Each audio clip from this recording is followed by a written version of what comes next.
Ye tarata ye avril kalo tile 14 an balimaw ani ɲɔgɔn malek tudo kibaru kɛnɛ kan bi kunnafoni minnu b'an bolo ka da kulo kan o dɔ ye k'a fɔ avril kalo tile 12 kɔnɔna la an ka fintigiw ye mɔgɔ 6 minɛ n'u sigalen don a la k'a fɔ k'olu ye jatigɛwale tabaga dɔw ye. An ye kunnafoni minnu lasɔrɔ o ko la olu y'a yira k'a fɔ an ka fintigiw ka sɛgɛsɛgɛli kɔnɔna la walasa ka se ka dankari kɛ jatigɛwale tabagaw la kari don avril kalo tile 12 duwanzan sugu la u y'u bolo da mɔgɔ 6 kan. O mɔgɔ 6 ninnu na sɛgɛsɛgɛliw kɔfɛ ko fɛn min ye mɔgɔ 4 o kɔni labilala nka 2 tɔ k'o bɛ fintigiw ka bolo kan sɛgɛsɛgɛliw bɛ ka kɛ hali bi ka se k'a dɔn n'a sɔrɔ kojugukɛlaw don walima n'o tɛ.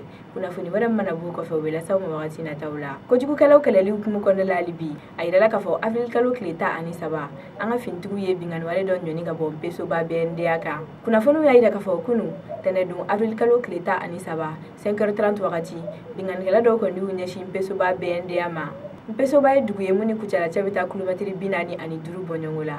Binganikɛla ninnu selen nin yɔrɔ kofɔlen na k'u y'a sɔrɔ fintigi dɔw bɛ yen nɔ olu ka jija sababu la a yirala k'a fɔ binganikɛlaw kɔni bolila ka sɔrɔ u ma se ka kojugu kɛ. Nin ko in senfɛ a yirala k'a fɔ fɛn min y'an ka fintigi kelen ye ale kɔni joginna nka Ala barika la ko mɔgɔ ni ma to nin ko in dafɛ. Sɛgɛsɛgɛliw bɛ sen na nin wagati in na walasa ka se k'a dɔn nin mɔgɔ kofɔlen ninnu kɔni tun bɛ ka na fɛn min kɛ BNDA kɔnɔ ani k'u yɛrɛ minɛ ni k'u lase fanga ma. Kunnafoni tɛmɛnenw kɔnɔna la an kun y'a yirala k'a fɔ mɔgɔ 2 kɔni minɛna kanajigila kɔnɔna la ni k'a fɔ k'olu bɛ ka piqûre kɛ denmisɛnninw na. An bɛ wagati min na i ko bi sɛgɛsɛgɛliw y'o kunnafoni kɔni ngalontigiya. Dɔgɔkun tɛmɛnen kunnafoniw ditɔ a kun yirala k'a fɔ mɔgɔ 2 minɛna ni olu tun bɛ kan 1 na ni k'a fɔ k'u bɛ piqûre kɛ denmisɛnninw de la.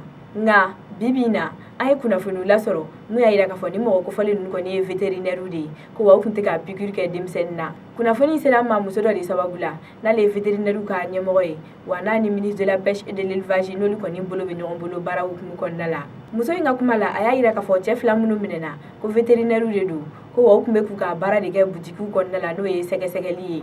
K'u to o baara in de la sa k'u kɔni donna boutique dɔ kɔnɔ u y'a sɔrɔ den fitinin dɔ bɛ yen nɔ ko den fitinin kɛlen ka blouse blanche la n'o y'u ka baarakɛfini ye ale kɔni ye kule daminɛ sabula a bolo ko dɔgɔtɔrɔw de don k'u bɛna piqûre k'a la. Den fitinin de kɔni kulelen k'o bɛna ni nɛgɛsotigi dɔ tɛmɛtɔ ye ale fana kulela ka jama wele k'u ka bɔ ka dɔgɔtɔrɔ ninnu kɔni minɛ sabula k'u bɛ ka waliden minɛ k'u ka piqûre k'o la. Dɔgɔtɔrɔ ninnu fana siran kojugu sabula jama de kɔni tun bɛ ka firi u kan k'u fana y'u ka moto ta ni ka boli. A yirala k'a fɔ u ni gendarme dɔw de kɔni bɛnna sira la n'olu ye u minɛ ka bɔ jama bolo. Hali bi muso in ka fɔ la ko vétérinaire ninnu kɔni ma piqûre foyi kɛ dennin na ko wa piqûre biɲɛ min tun b'u bolo ani vaccin ko y'u ka baarakɛminɛnw de ye. A ka kuma la hali bi a y'a yira k'a fɔ ŋunuŋunukan min kɔni bɛ ka munumunu bɔlɔlɔ sanfɛ ni k'a fɔ piqûre kɛra den fitinin min na k'o kɔni nin tora a la k'ale b'a tiɲɛtigiya k'a fɔ piqûre foyi ma kɛ dennin na walasa ka se ka dennin somɔgɔw ani jamanakɔnɔdenw tɔ bɛɛ lajɛlen hakili sigi k'a fɔ ko piqûre kɔni ma k'a la ko sɛgɛsɛgɛli dɔw kɛra olu jaabi bɛ ka kɔnɔ nin wagati in na. Kumakan laban na muso in y'a yira k'a fɔ wagati nataw la ministre de l'élevage et de la pêche o yɛrɛ kɔni bɛna bɔ ka sɛbɛn bila walasa ka se k'ale ka kuma kɔni tiɲɛtigiya. Kunnafoni wɛrɛ min mana b'o kɔfɛ an b'o lasaw ma wagati nataw la. Kunnafoni kuncɛla an b'a yirala k'a fɔ avril kalo tile 13 coronavirus tɔ mɔgɔ 7 yera an ka jamana kɔnɔ. An ye kunnafoni minnu lasɔrɔ o ko la olu y'a yira k'a fɔ kunun avril kalo tile 13 n'o tun ye tɛnɛ don ye an ka jamana minisiri Sodali ka baara kɔni bɛnnen don kɛnɛya sabatili ma ale ye sɛbɛn bila. O sɛbɛn in kɔnɔna la a y'an ladɔnniya k'a fɔ coronavirus tɔ mɔgɔ 7 o yera an fɛ. O hukumu kɔnɔna la a yirala k'a fɔ banabagatɔ ninnu kɔni yera Bamakɔ kin 3 de la. O kin yɛrɛ tɛ dɔwɛrɛ ye ko kin fɔlɔ mɔgɔ 3 yera yen nɔ kin 4nan mɔgɔ 2 yera yen ani kin 5nan mɔgɔ 2 fana yera yen nɔ. Hali bi sɛbɛn in kɔnɔna la kɛnɛya minisiri so mɔgɔw y'a yira k'a fɔ fɛn min ye mɔgɔ 1 ye o kɔni nɔgɔyara ko mɔgɔ 1 fana kɔni nin tora a la. An bɛ yɔrɔ min na i ko bi a yirala k'a fɔ Mali kɔnɔna la fɛn min ye coronavirus tɔ mɔgɔ 123 o de kɔni yera an fɛ yan nɔ. Mɔgɔ 10 olu tanyara wa fɛn min ye mɔgɔ 26 ye olu kɔni kɛnɛyara.